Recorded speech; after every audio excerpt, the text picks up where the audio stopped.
Selamat malam pemirsa, saya Dwi Anggia kembali hadir ke hadapan Anda di Dua Sisi malam hari ini. Pemirsa, pasca kemenangan pasangan Prabowo Gibran dalam Pilpres 2024, kasakusuk soal kabinet gemuk mulai ramai diperbincangkan publik.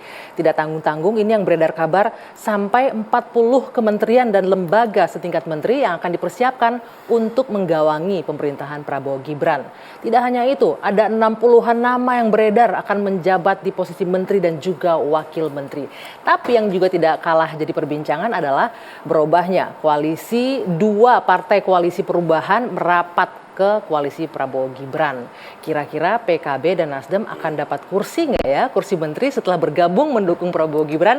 Ini akan kami bahas malam hari ini di Dua Sisi.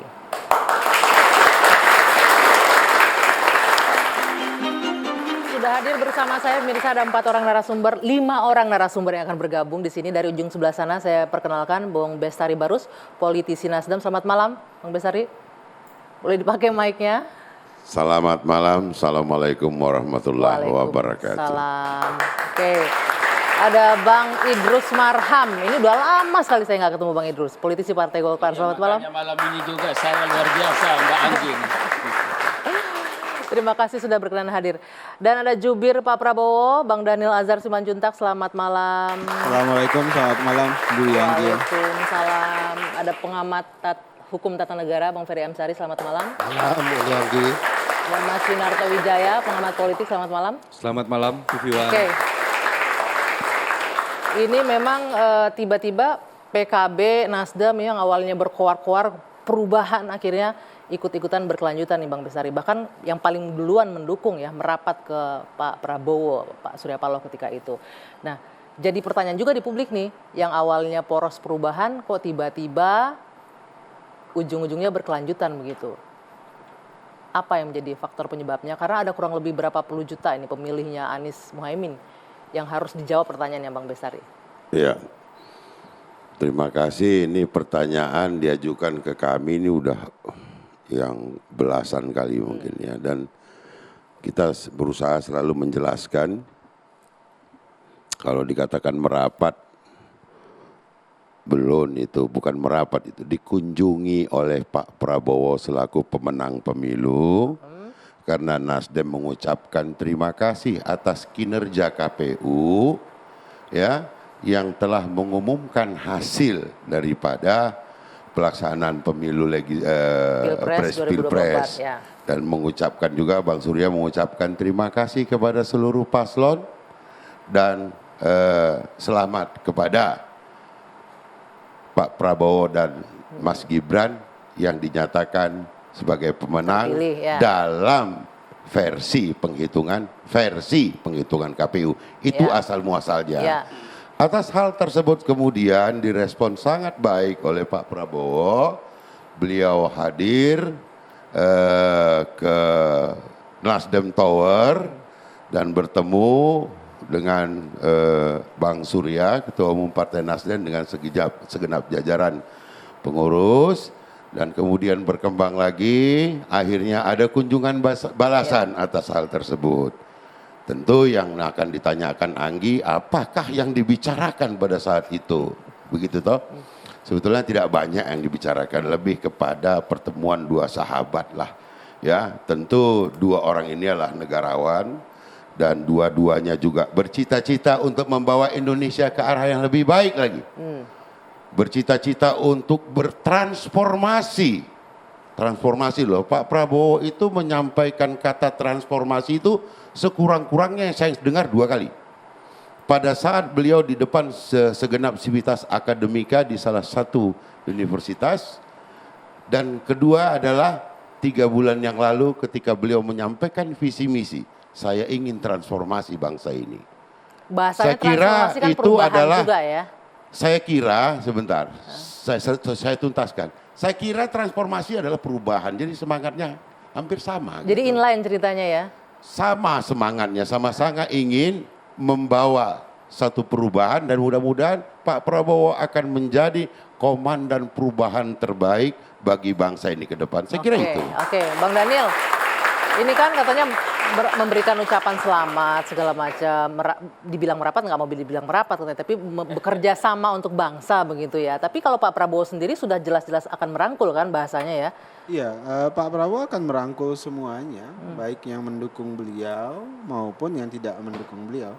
Hari ini Pak Prabowo adalah presiden seluruh rakyat Indonesia, presiden seluruh kelompok, presiden seluruh golongan di Indonesia. Jadi tidak ada alasan Pak Prabowo untuk tidak merangkul siapapun. Itu pertama. Kemudian yang kedua, dari sisi politik tentu Pak Prabowo terbuka untuk mengajak semua pihak, semua kelompok yang satu visi dengan visi pembangunan yang beliau tawarkan ke rakyat Indonesia, yang kemudian disambut oleh rakyat Indonesia dengan memberikan suara lebih dari 96 juta. Oke, sebentar. Artinya, Maaf saya potong dulu.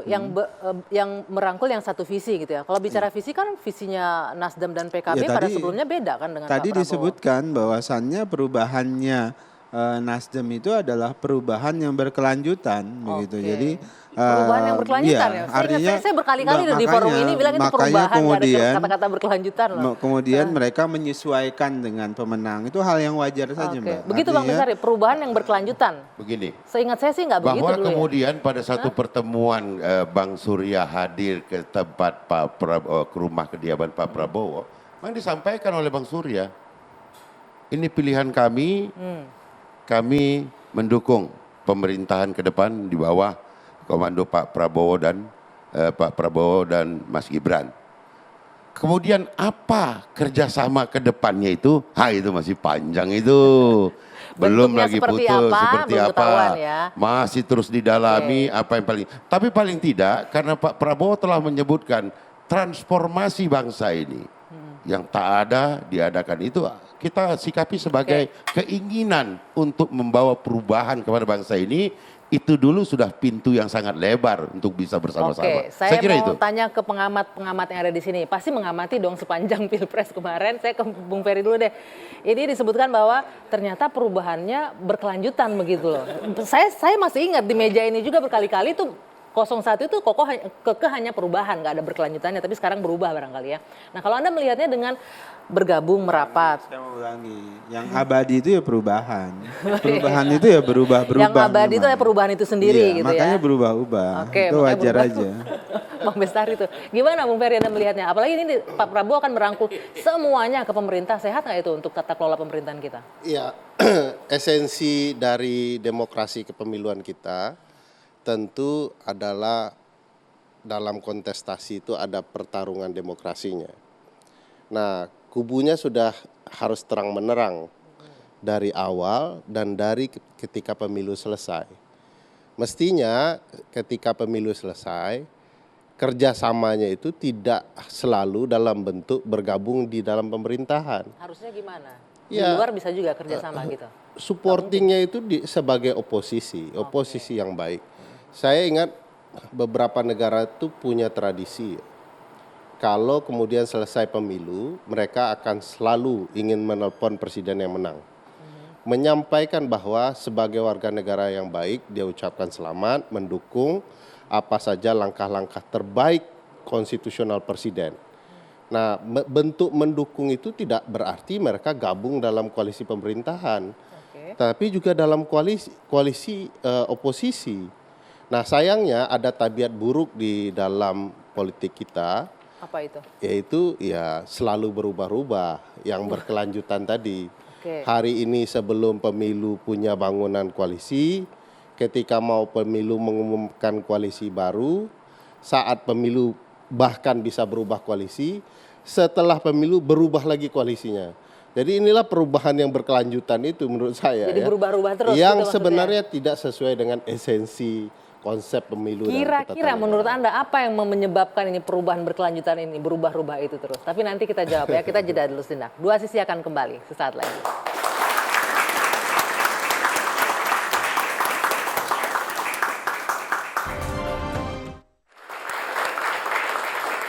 Saya lanjutkan kembali ke Bung Ferry tadi. Apa kira-kira ini yang membuat ini terjadinya berubah-ubah? Tadi yang bilang tabiat buruk yang selalu berubah-ubah ini apa sebenarnya kalau Anda melihatnya? Ya sederhananya tergoda dengan kekuasaan kan. Bagaimanapun memang sifat kekuasaan pasti memanggil-manggil ya. Siapa yang akan tahan 5 tahun beroposisi itu tidak mudah.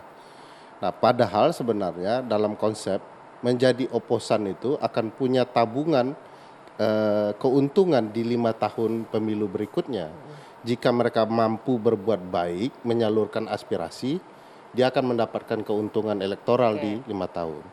Nah, cuman ya politik kita tidak memikirkan tabungan 5 tahun karena sebagian besar karena pemilu kita ya money politik dan lain-lain. Itu sudah membuat mereka tidak mengkhawatirkan 5 tahun yang akan datang. Oke, sedikit saya mau konfirmasi sebentar nih. Tergoda kekuasaan benar bang katanya bang. Karena ini ada amanat rakyat pemilih yang 40 jutaan loh, pemilih yang sudah memilih. Keniscayaan pemilu melibatkan banyak orang. Dari mulai kontestan itu sendiri, partai politik, bahkan pengamat. Ya kan, semuanya dapat panggung. Ya, insya Allah semuanya dapat rezeki lah gitu. Nah, penting bagi kami adalah bahwa jangan dikatakan dulu tergoda dan sebagainya. Toh sampai hari ini belum ada godaan-godaan itu gitu. Kita menyatakan oke, kami dukung, tapi belum ada ini cerita-cerita ini bakal itu. Enggak pun enggak apa-apa. Enggak pun apa nih? Enggak pun dapat jatah menteri, emang kenapa? Emang gitu? Nasdem itu kalau berkoalisi harus dengan syarat. Nah, saya nggak tahu yang lain ya gitu ya. Mungkin nggak, nah gitu. kita bicara politik nih di Indonesia ya, Mas Toto mungkin mungkin nggak orang mendukung tapi nggak dapat jatah kursi menteri dalam koalisi pemerintahan. Sayangnya fakta empirisnya belum pernah ada. Oke. Bahwa di panggung depan kalimat itu pasti keluar, iya. Kan sampai misalnya Pak Prabowo pun akhirnya melakukan rekonsiliasi ketika kemudian diberikan jabatan Menteri Pertahanan dan 2 porsi menteri yang lain. Itu fakta yang paling besar lah katakanlah. Dan paling dekat yang masih kita ingat ya. Itu yang sering saya kritik terkait dengan rekonsiliasi, persatuan nasional. Itu sebenarnya cukup dengan pernyataan selamat dari pihak yang sudah kalah. Tapi tidak serta-merta ketika kemudian harus sering bertemu, lalu kemudian masuk dalam bagian kekuasaan, sekarang mulai dibikin framing baru nih. Tidak sering bertemu atau tidak ikut dalam bagian kekuasaan seakan-akan disebut barisan sakit hati. Padahal pemaknaan dari demokrasi itu adalah ketika mereka berkontestasi dengan visi misi yang berbeda, siapa yang menang berkuasa, siapa yang kalah menjadi pengawas. Nah, dari proses yang kemudian muncul itu di mana dituliskan dalam kitab yang mana itu harus apa seperti nih? itu? Yang kalah jadi pengawas. Saya dalam agak- kitab yang mana itu? Saya agak- asumsi pribadi. Saya agak kaget kalau ya kalau asumsi seorang pribadi, anggota silakan. DPRD tidak mengerti Saya pemaknaan nggak anggota demokrasi DPRD. yang paling simpel. Saya agak seperti aneh ini. juga kalau saya Saya agak dikatakan aneh anggota juga DPRD. ini. Saya bukan anggota DPRD. Saya agak Saya kaget bukan anggota juga. DPRD. Abang ralat beberapa dulu. kali menjadi anggota DPRD. Enggak betul itu. Jadi dalami dulu datanya, baru sampaikan secara kebenaran gitu loh. Jadi kalau kemudian ada anggota partai tidak mengerti pemaknaan bahwa makna dari kontestasi itu adalah sama derajatnya kekuasaan dengan menjadi pengawas. Nanti dulu Bang, sabar dulu. Kita baru memulai. Kita baru memulai. Yang nggak terima kalau yang kalah jadi Artinya pengawas saya ingin soalnya. simpulkan sederhana. 2, penyebab dari apa yang kita bahas hari ini dan pertanyaan tadi Anggi tadi ya. Pertama dari sisi orang yang kalah, istilah Ferry tadi tergoda. Saya ingin mengatakan mungkin lebih kepada penjelasan bahwa memang ikut ke dalam mereka menerjemahkan ada posisi yang harganya lebih mahal, yaitu masuk dalam barisan kekuasaan. Dari sisi pemenang, saya menduga bahwa ada sebuah hipotesa yang dipercaya dibanding memastikan bahwa visi misi dan program kampanye yang dijanjikan di kampanye itu bisa terwujud, lebih mudah untuk menjaga stabilitas politik itu dengan membangun koalisi Kuat, sebesar-besarnya. Bukan majority absolute loh. Majority absolute itu cukup 50% plus 1. Ya. Kenapa saya katakan itu? Fakta empirisnya setiap periode kedua, Pak SBY, Pak Jokowi, yang dibangun adalah kekuatan koalisi sebesar-besarnya. Pak SBY 75%, zaman Pak Jokowi di atas 80%. Sayangnya yang dibungkus koalisi besar dengan atas nama Persatuan Nasional itu faktanya membentuk kabinet gemuk yang kita bahas tadi. Kabinet gemuk yang kemudian terbangun adalah jumlah wakil menteri yang tiba-tiba tidak masuk akal. Yang terbangun adalah kemudian isu sekarang akan diubah Undang-Undang Kementerian Negara mungkin diantaranya karena alasan ingin menampung sebanyak-banyaknya parpol. Oke. Dan yang paling penting adalah fakta membuktikan juga kalau ada orang-orang parpol mengatakan bahwa oh kenapa sih harus dibuat dikotominya? Fakta membuktikan bahwa misalnya menteri-menteri yang dianggap bermasalah pada masa SBY paling tidak zaman Jokowi dalam konteks kasus hukum semuanya kebetulan berasal dari parpol. Artinya apa? Harusnya parpol melakukan otokritik dalam persepsi itu. Oke, apakah ini juga bagian dari untuk mengamankan itu? Karena banyak katanya yang terlibat korupsi semuanya dari partai politik. Nah, Bang Idros, kalau dari Golkar sendiri ini melihatnya gimana? Dengan tadi disebutkan bahwa pemerintah itu kecenderungannya untuk membentuk kekuatan sebesar-besarnya. Tidak lagi 50+1, tapi untuk membangun kekuatan sebesar-besarnya. Oke Mbak Anggi, jadi gini, Golkar ini adalah partai yang mengedepankan ide gagasan. Karena itu saya ingin memulai ini terinspirasi oleh pernyataan Prof. Arief ketika di MK. Biar mengingatkan kita, biar ada Mas Ferry ini paham betul bahwa, apa kata Prof. Arief? Bahwa ketika kita melihat sesuatu harus secara komprehensif, supaya jangan sepotong-sepotong. Kalau sepotong-sepotong pasti terjadi perdebatan dan terjadi apa dikatakan Mas Toto tadi itu udah mestinya lurus kata Pak Prabowo, tapi karena ada kiri kanan itu tidak, supaya agak lurus. Saya ingin mengatakan begini, untuk melihat Pak Prabowo secara komprehensif kita melihat mulai daripada ada kerancuan-kerancuan yang ada sebenarnya. Satu, menurut pandangan Partai Golkar bahwa penggunaan konsep perubahan dan berkelanjutan itu bukan dilihat dalam perspektif dikotomi Mas Toto. Itu tidak boleh didikotomikan antara perubahan dan berkelanjutan. Kalau mau perubahan tidak berubah, berkelanjutan tidak berlanjut. Itu baru ada dikotomi. Nah, kenapa? Karena tadi dikatakan Mas Bestari bahwa perubahan adalah sebuah keniscayaan. Dan bagi kita juga Golkar setuju bagaimana melanjutkan Pak Jokowi tidak berarti mengcopy paste, tetapi ada perubahan-perubahan di situ.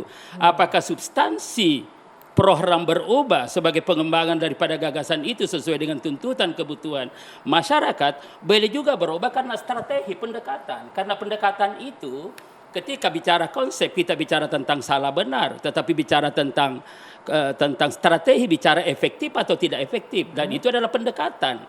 Dan tentu ini yang harus kita lihat. Nah, kemudian yang kedua juga memang harus kita lihat juga bahwa ada sebuah pemikiran yang mesti kita kembangkan di Republik ini, Mas Toto.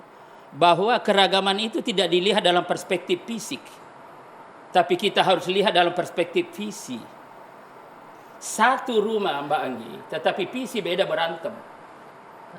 Berbeda rumah, berbeda partai, satu visi bersahabat. Itulah yang terjadi Mas Ferry di Indonesia hari ini. Bang Itu yang terjadi di DPR. Dalam banyak kasus secara individual antar satu partai dengan lain itu bersahabat. Meskipun itu berbeda dengan kebijakan partai. Nah ini saya kira nanti akan kita coba lihat elaborasi. Dan karena itu. Oke, sebentar Bang Idrus. Nah, saya potong. Ini menarik nih pernyataan Anda. Satu rumah berbeda visi aja bisa berantem. Apalagi ini koalisi besar. Ini kan awalnya beda-beda juga karena visinya. Itu ada konstruksi. Nah saya ingin begini. Ini Mas Ferry ahli tata hukum. Jadi sistem ketatanegaraan kita, sistem politik, sistem pemerintahan itu berlaku universal. Tetapi itu akan tidak universal ketika sistem itu bekerja di setiap negara. Presidensial sebagai sebuah konsep digunakan di sini dan itu lahir di Amerika. Parlementer digunakan di sini tapi lahir di Inggris misalkan. Lalu bagaimana modifikasi di sini? Itu sangat tergantung pada struktur, fungsi dan nilai-nilai budaya. Nah, mari kita lihat itu. Seluruh pernyataan-pernyataan dan secara faktual dari Fonden Paders kita mengatakan bahwa Indonesia itu adalah kekeluargaan dan gotong royong. Oke. Nilai itu yang mengikat kita, bukan liberalisme, bukan individualisme. Sebentar, nah, Bang. coba mari kita konsep ini kita coba terapkan dalam bekerjanya sistem itu. Bang Idrus, maaf saya potong lagi. Tadi Anda menyebutkan Indonesia adalah kekeluargaan gotong royong. Apakah ini artinya dengan merangkul semua-muanya ini? Mari konstruksinya begini. Pak Prabowo begitu masih quick-count, baru ada real count, baru ada pernyataan kan selalu. Sebenarnya merangkul dan tidak itu adalah bahasa-bahasa kita. Ya. Tetapi inti daripada itu adalah kita ini satu keluarga besar. Karena itu persatuan jauh lebih penting. Oke, sebentar. Nah, ini dulu nih, Pak. Oke, persatuan Pak jauh Prabowo, ini lebih secara penting. konseptual. Sebentar, Nah sebentar. ini biar. Setelah itu Pak Prabowo lagi secara konseptual apa? Bahwa persatuan ini hanya bisa dipelihara apabila politik apa itu? Politik gagasan kita kembangkan. Persatuan jauh lebih penting. Nah, Tapi ini bagaimana kita dengan nasib demokrasi sebenarnya- kalau begini caranya nggak ada yang Nah, checks and balances ini nggak secara akan jalan. konseptual masih Nah. perlu dijelasin, Bagi. Sebentar. Ini tidak berdiri sendiri. Hah? Nah, misalkan begini, kita bicara tentang demokrasi, jadi jangan pernah kita berpikir bahwa konsep Pak Prabowo ketika bicara demokrasi, maka di situ harus ngikut saja. Ngikut bebek, tidak. Tetap ada demokratisasi dan karena itu Pak Prabowo berpandangan demokratisasi internal partai dan dalam koalisi itu jauh lebih penting dan di situ ada sikap kritis yang harus kita Bisa kembangkan. nggak itu jalan demokrasi ini loh dengan cara koalisi kita berpikir, sebesar itu, gitu. Mas Toto? Jadi Gimana? jangan sepotong-sepotong Mas Toto dengan Mas Peri, tapi mari memahami Pak Prabowo secara komprehensif. Secara gitu loh. komprehensif, Tes. katanya bisa nggak tuh demokrasi berjalan Tes. dengan koalisi yang sebesar itu? Iya Bang Idrus, kekeluargaan dengan kong kali kong berbeda. Iya betul. Kalau Anda melihat ini diartikan, sebentar, Anda melihat ini ada kong kali loh kong di sini. begini, saya pengen masuk ke konsep. Oke. Kita bisa berdebat Iya, panjang walaupun tidak akan cukup ya Bang Idrus ya. Saya paling tidak setuju kalau kita langsung kemudian mengatasnamakan budaya demokrasi Pancasila yang Gotong seakan-akan sudah pasti berbeda logika dengan pakem-pakem demokrasi yang kita miliki, termasuk dalam sistem presidensial. Contoh begini. Perilaku. Betul. Yang saya bicara di sini adalah sikap perilaku politik Betul. dan cara pengamat Betul, Bang merespon Idrus. perilaku Begini. politik yang ada. Begini. Itu yang harus kita lihat. Yang kita kritikan sederhana. Dalam beberapa minggu terakhir, pembicaraan terkait dengan koalisi yang mungkin gemuk, yang dimulai dari kalimat yang niatnya saya yakin baik sekali dari Pak Prabowo. Merangkul semua, persatuan nasional, rekonsiliasi. Tapi sayangnya saya melihat dari beberapa statement, seakan-akan itu langsung dikaitkan dengan koalisi besar. Koalisi besar sayangnya dikaitkan dengan kabinet juga karena fakta empirisnya seperti itu. Tidak ada satu partai, silakan ada kalau ada partai yang bantah Mendukung bahwa masuk tapi dalam di barisan luar. pemerintahan tidak dapat kemudian kursi menteri. Kalau itu yang diartikan bahwa kemudian itu jadi prasyarat Indonesia maju, ya sekalian kita kemudian mengenal sistem seperti Korea Utara atau di Cina. Tidak ada oposisi dan kemudian itulah yang dianggap kekeluargaan. Yang kita coba lihat kan adalah sebuah fakta empiris. Bahwa logika yang dibangun oleh Pak SBY dengan koalisi besar, apakah menjamin stabilitas politik? Tidak. Tidak juga. Golkar dan PKS tetap merongrong dengan membentuk hak angket untuk mafia pajak dengan misalnya Senturi.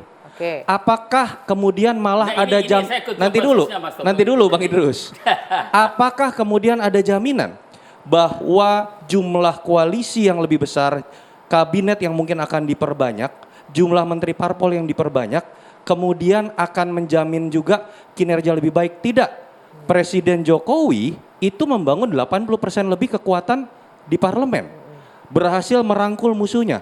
Tapi apakah kemudian pertumbuhan ekonomi dan target-target di periode kedua kemudian tercipta sebagai bentuk dari pertanggungjawaban pada rakyat? Itu tidak ada korelasi. Bagi satu aja sebelum ini. Saya Yang terima kasih untung Mas itu Toto. cuma partai yang dapat menteri itu Mas saja Toto. kok. Jatah itu yang dapat Bukan, keuntungan. saya terima kasih dulu karena ada pengakuan bahwa langkah Pak Prabowo sudah baik. Tetapi dalam perkembangannya ini ada belok-belok. Nah, pertanyaan saya siapa membelokkan gitu loh. Apakah pengamat atau memang dari partai-partai gitu aja. Nggak, Jadi biar clear kita di sini gitu loh. Jadi Yang dibelokkannya Mas Toto gimana, mestinya Bang Idrus? penjelasannya lebih real lagi. Jangan hanya mengatakan bahwa apa yang dilakukan oleh Pak Prabowo ini sudah baik. Tetapi dalam prosesnya ada yang belok-belok. Nah, pertanyaan saya siapa yang belok? Proses Kan belok-belok pengamat ini pasti apa? tahu semua dong. Proses belok-beloknya ini apa nih Nah, iya maksudnya nih? makanya tadi kan pernyataannya begitu. Pengamat itu memahami. Gimana? Silakan deh dari jubirnya Pak Prabowo dulu. Pertama saya mau sampaikan kita kalah 1-0. Waduh. Saya ngelihat di sini kita sudah kalah 1-0. Itu intermezzonya itu dulu. Jangan sedih kalau Jadi gitu. saya mulai sedih nih. Saya Aduh, yakin jangan Pak Prabowo sedih. juga Nggak, mulai sebentar. sedih. Nggak ada, sebentar. Ini menarik nih. Bang Daniel boleh jawab Iya. nanti nih. Tadi disebutkan nggak ada jaminan kok kalau koalisi yang besar akhirnya juga bisa berjalan dengan baik pemerintahannya. Yang diuntungkan hanya partai-partai politik yang tergabung dalam koalisi Pertama aja. begini. Nanti kita Oh, nanti. jawabnya. Kita Sedih udah dulu boleh. kalah Sedih dulu 1-0 boleh. loh. Jeda dulu kita sejenak. Dua sesi kembali sesaat lagi.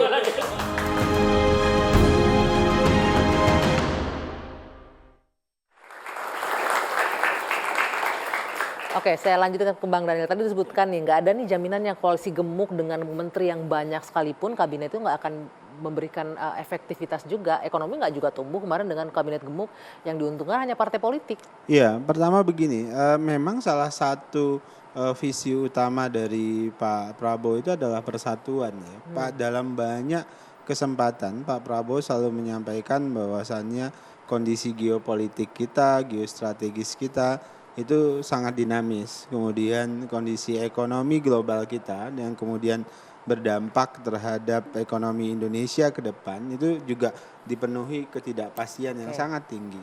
Nah, salah satu formula yang diyakini oleh Pak Prabowo itu adalah bagaimana ada persatuan elit yang kemudian merembet ke persatuan seluruh rakyat Indonesia. Nah, oleh sebab itulah kenapa Pak Prabowo membangun komunikasi politik baik itu secara simbolik maupun secara substansial, silaturahim. Saya sering menyebutnya silaturahim. Nah, apa tujuan dari silaturahim ini? Pertama tentu tadi saya sebut secara simbolik ini adalah simbol persatuan. Setelah berkompetisi kemudian kita bisa kembali guyup dan sebagainya. Nah, secara substansi sebenarnya yang ingin dibangun itu adalah mutual understanding. Saya sering menggunakan kalimat mutual understanding, kesepahaman bersama terkait dengan apa-apa yang menjadi sangat prinsipil yang harus kita hadapi di 5 tahun ke depan. Nah, itu hal itu dibangun komunikasinya dengan parpol dan pimpinan-pimpinan parpol. Misalnya, saya berikan contoh. Tentu kita ingin menjaga Pancasila, itu bagian yang prinsipil dan sebagainya. Misalnya secara lebih praksis itu Pak Prabowo punya visi ingin mendorong nol poverty, nol kemiskinan ke depan.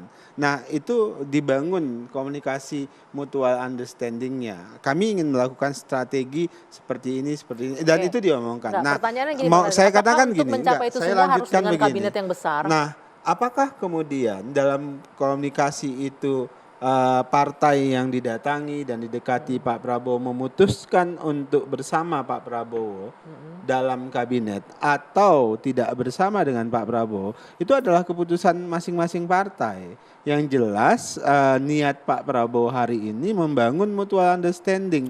Nah, kalau misalnya Nasdem ingin bergabung berada di dalam kabinet, ya tentu tadi dengan syarat kan. Syaratnya apa ya? Pak Prabowo membutuhkan orang yang berkompeten segala macam ya, yang kemudian disesuaikan dengan kebutuhan kabinet beliau nanti. Pun demikian dengan PKB, pun demikian dengan P3. Sebentar, PDI. Pak Prabowo ingin orang yang berkompeten, tapi Iya, yang tentu. dirangkul kan ujung-ujungnya pasti politisi. Apakah politisi memang cocok di kenapa? situ? Kenapa? Pasti kan butuh seorang yang memang Enggak, profesional. ini yang Pak Prabowo dan banyak dari kami itu berkeberatan dengan upaya Anda melakukan dikotomi antara politisi dalam hal ini orang partai politik dengan non partai politik. Kenapa? Karena faktanya orang-orang partai politik itu banyak yang profesional. Ya, yang artinya orang yang di titik poin Pak Prabowo adalah ingin membentuk kabinet dengan bahasa putra-putra terbaik Indonesia, terlepas dia berasal dari partai politik atau non partai politik. Mbak Anggi, saya mau kasih cerita. Ini orang partai politik. Mbak, sekarang itu nonsen katanya yang bukan orang partai politik. Toh semua profesional yang nanti juga akan masuk kabinet rata-rata itu punya afiliasi kok.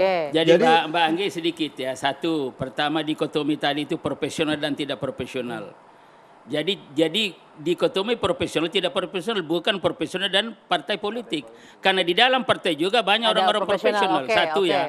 Kemudian yang kedua, kelanjutan dari tadi disampaikan tentang persatuan itu kan politik gagasan.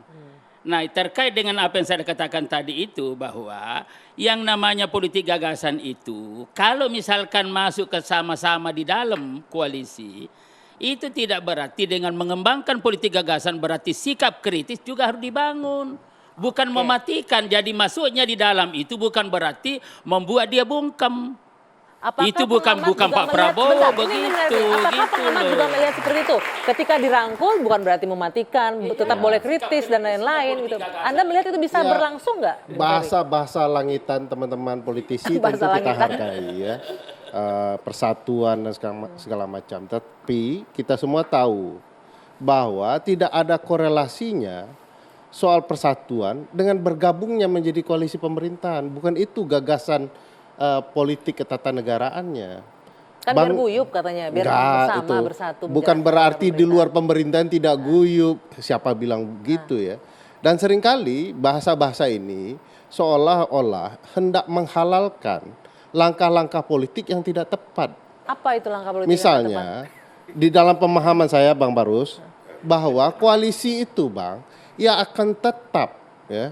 Jadi kalau partai pendukung pemerintah ketika pemilu, maka dia akan menjadi koalisi pemerintahan.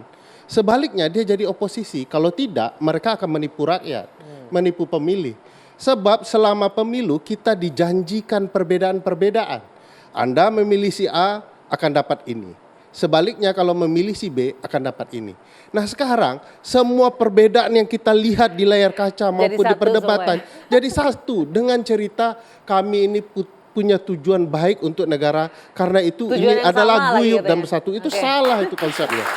Kedua, belum selesai. Saya perlu tuntaskan. Karena terlalu begini Bang, ketakutan dengan pikiran kita sendiri dong di dalam. Bang Bestari bentar kita supaya dengar dulu. sampai, Bang.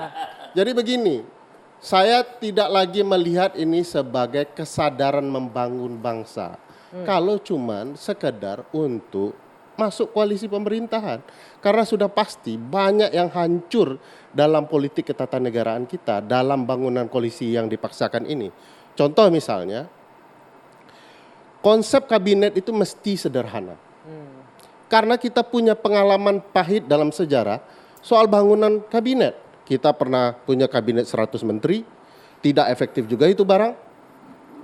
Kita lalu bersatu dengan cerita kita koalisi berbeda di pemilu tapi bersatu, ternyata juga tidak efektif pemerintahannya. Oleh karena itu, dalam pembentukan undang-undang Kementerian Negara dibatasi.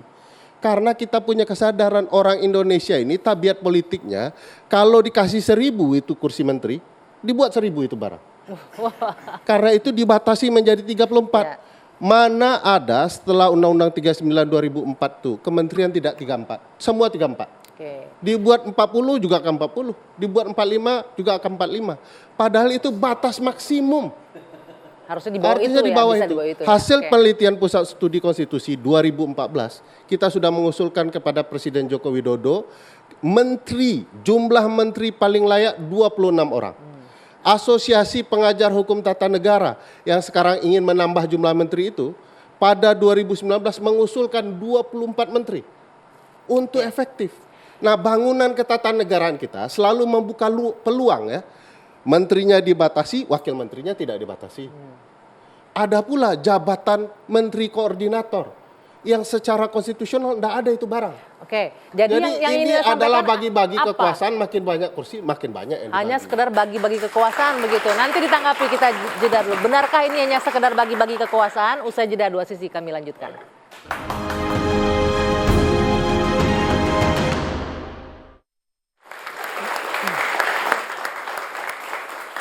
Ya, pemirsa, Dua Sisi kami lanjutkan. Ini mengenai wacana bagi-bagi kekuasaan dengan membentuk kabinet gemuk ini tidak hanya diperdebatkan di forum ini ya, tapi kita juga menghadirkan terlebih dahulu bagaimana di luaran juga publik mengkritisi mengenai hal ini. Kami akan hadirkan beberapa beritanya untuk Anda, pemirsa.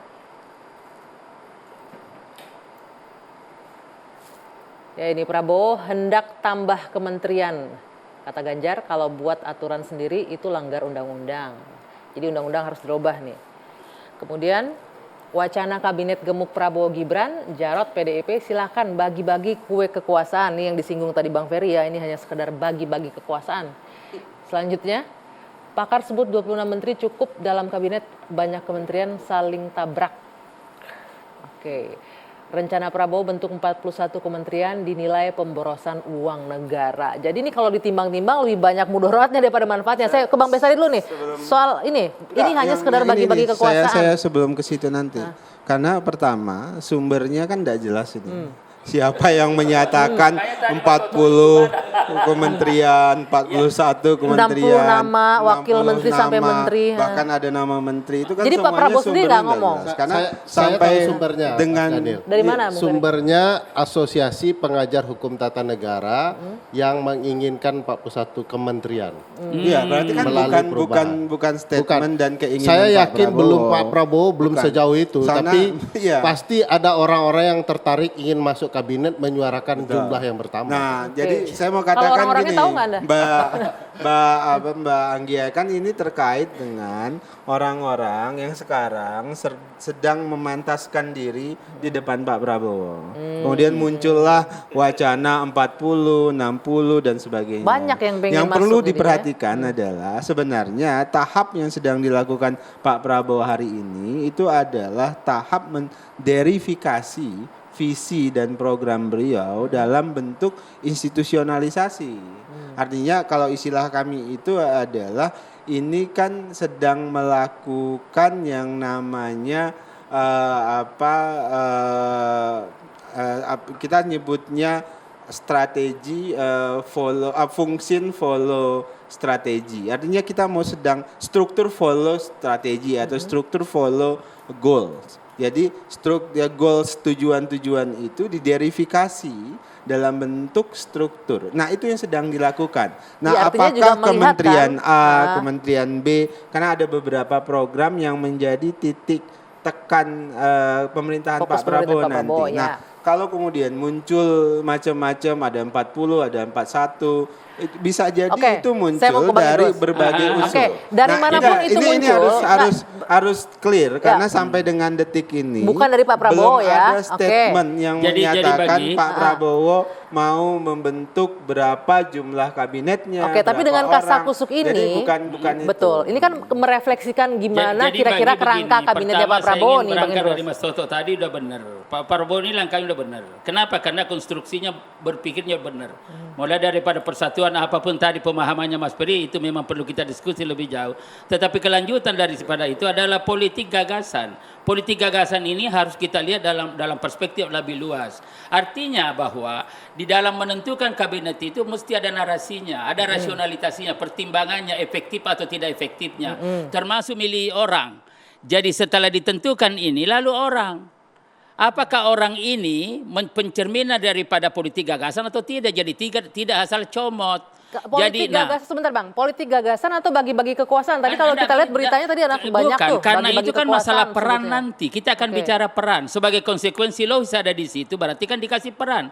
Nah, peran ini harus ditunjang dengan pikiran. Karena ada juga orang berperan hanya karena posisi. Ini tidak produktif. Peran itu hanya produktif apabila orientasinya adalah konsep gagasan. Kalau kita Nah, melihat itu yang selama kita ini, inginkan apakah sebenarnya perannya ke sesuai depan fungsinya? gitu loh. Nah, ada satu lagi Mas Ferry, biar ini karena itu nanti Pak Prabowo sebagai kelanjutan daripada ini kami memahami pikirannya karena kami pernah jadi ketua koalisinya. Jadi nanti kalau ada misalkan usulan dari partai-partai untuk jadi menteri dan oleh Pak Prabowo menganggap itu tidak kompeten, tidak ya jangan terima dan Pak Prabowo akan menggunakan hak prerogatif yang oleh konstitusi diberikan itu. Jadi bukan gitu politik loh. balas Jadi budi, kalau bukan ingin bagi-bagi produktif kekuasaan itu katanya, ya. sesuai dengan kompetensinya. Saya paham ini hak prerogatif presiden. Tapi faktanya selama ini selalu ada campur tangan. Kalau memang ini hak prerogatif presiden, bahkan wakil presiden pun tidak berhak untuk campur tangan untuk urusan kabinet ini. Masalahnya kan begini. Ini ada salahnya Bang Idrus juga. Saya yang salah. Mas Toto yang salah dong. Sudah tahu temannya mau masuk ke dalam koalisi. Kabinet sudah dibagi-bagi, jadi perlu kursi tambahan lah, kurang lebih begitu ya. Belum dibagi katanya, belum Ya, ada. itu kata Bang Daniel, tapi yang pada pingin sudah berbaris tuh antriannya. Oke. Nah, menurut saya yang perlu dilihat ini kesadaran. Ini Bang Bahrus. Namanya saja kabinet. Bang Bahrus mungkin tidak tahu apa makna kabinet. Saya mau ceritakan dulu. Kabinet itu, Waktunya nggak banyak ini. ya, Sudah habis ini. ya, nggak bisa. singkatnya kabinet itu artinya ruang kecil. Di kampungnya Uni Anggi ini ada lemari kabinet, Kabinet, kecil. lemari, ya, Tidak ya. mungkin ruangan kecil dipenuhi oleh banyak orang. Jadi sesak nanti. Oke. Oke. Waktunya habis Bang, tapi kita sama-sama akan melihat. Kita akan sama-sama membuktikan omongannya Bang Idrus tadi, apakah ini akan benar-benar jadi menempatkan orang-orang dengan kompetensinya masing-masing atau hanya sekedar politik balas budi di kabinetnya. Kita tunggu nanti ya di bulan Oktober. Terima kasih Bapak-Bapak yang sudah bergabung. Saya akhiri Dua Sisi. Selamat malam, kita jumpa lagi pekan depan. Habis waktunya.